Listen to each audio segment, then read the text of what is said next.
pemekaran ini kan Jakarta sedang godok. Jadi ini bukan usulan dari bupati-bupati atau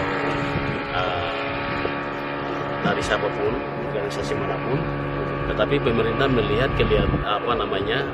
perlu ada percepatan dalam pembangunan dan pemerintahan. Jadi dalam waktu dekat informasi yang kami dapat bahwa akan digodok. Kalau pemekaran terjadi, ya kita terima. Dan kita sudah konsisten untuk ibu kota di Nabire. Pak Yan Mandiri sudah ke sini. Sebenarnya beliau dalam rangka untuk melihat PLN dengan Telkom, tapi juga aspirasi akan disampaikan dari Nabire, walaupun itu bukan kunjungan resmi. Kami sudah komitmen untuk bagaimana percepatan rakyat dan rakyat sejahtera.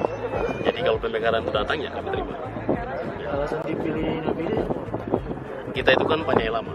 Jadi Paniai Lama, jadi seluruh pemekaran Kabupaten Paniai Lama itu mekarnya dari Nabire. Terus pelabuhan itu ada di Nabire.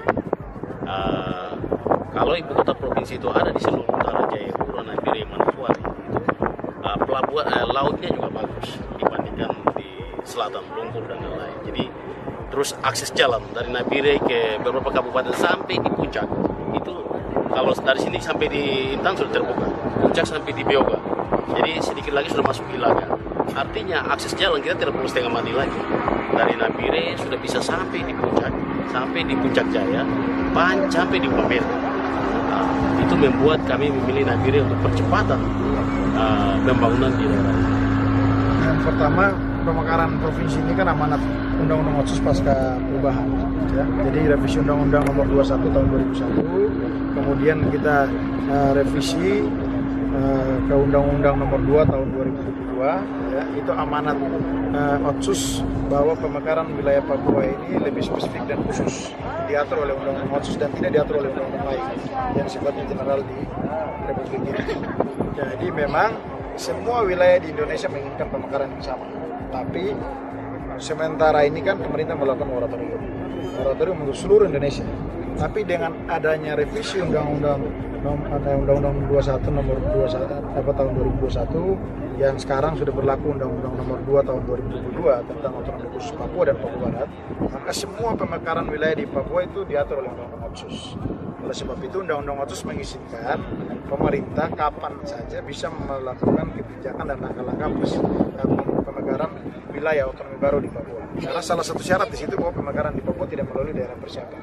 Nah, jadi kapan saja bisa dilakukan. Tetapi dalam amanat Otsus itu bahwa pemerintah melakukan pemekaran wilayah di Papua itu bersama DPR.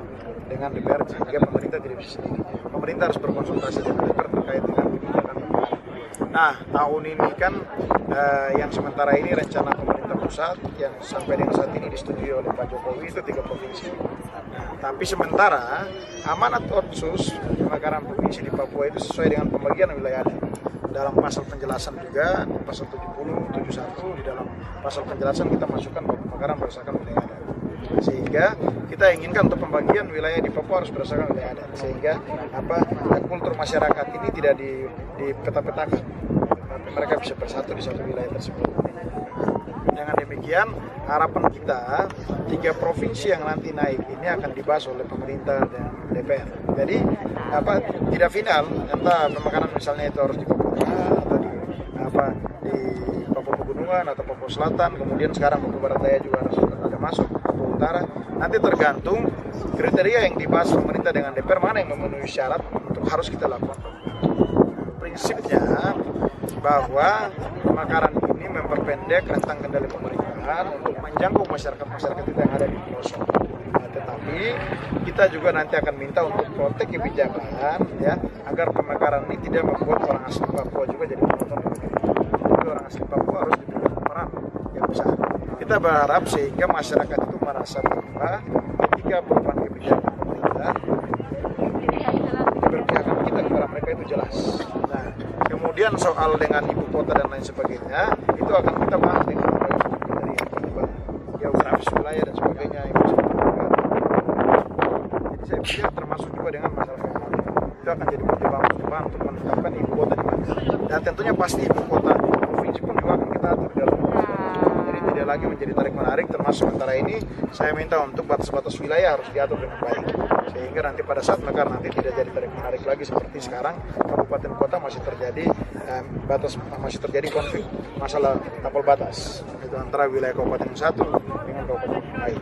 Nah, mungkin setelah reses DPR nanti masuk pada Maret nanti tanggal 14, kita akan melanjutkan lagi untuk rapat harmonisasi dengan Komisi 2, dengan Badan Legislasi, dan juga kita akan undang pemerintah, ya, baik itu Menteri Dalam Negeri, Menteri Hukum dan HAM, Menteri Keuangan, untuk melakukan rapat koordinasi di rapat dengar pendapat di Badan Legislasi untuk membahas harmonisasi dari rancangan undang-undang dan naskah akademik tentang pemekaran provinsi.